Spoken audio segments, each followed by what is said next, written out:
همگی، من ایرینا هستم و به کانالمون خوش اومدین.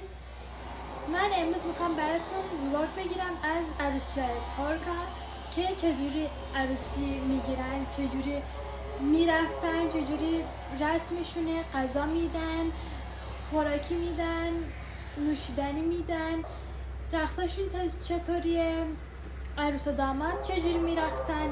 از همه اینا براتون تک تک فیلم میگیرم و توی این ویدیو هم میتونیم ببینید.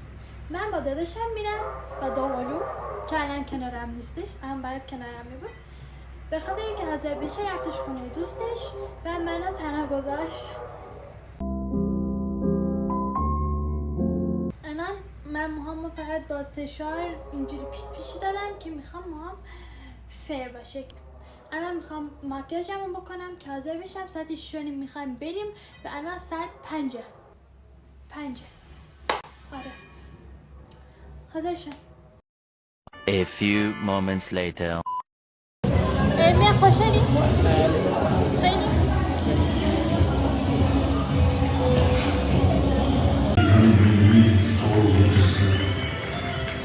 Aklıma koydum seni.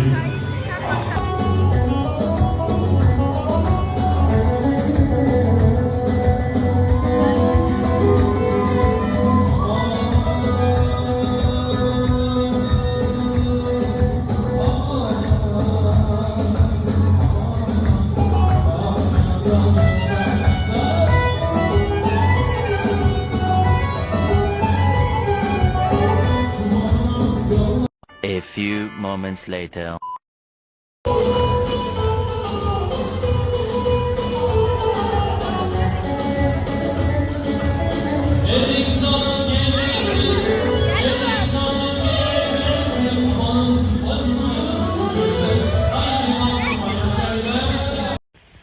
الان از عروسی داریم برمیگردیم. خیلی هم خوش گذشت. بله ما فکر کردیم عروسی دوره به خونمون، اما الان یه 10 دقیقه است که تو راهیم و 10 دقیقه هم مونده به خونه. 5 دقیقه. آره 5 دقیقه اینا. و این شهر خوبیش اینه که توی این ساعت هم میتونیم بیرون بمونیم، یعنی راه بریم، هیچ کسی چیز نمیگه و امنیتش خیلی باله. الان ساعت 10:30 و شهر کوچولیه و همه جا نزدیکیم. آره و اون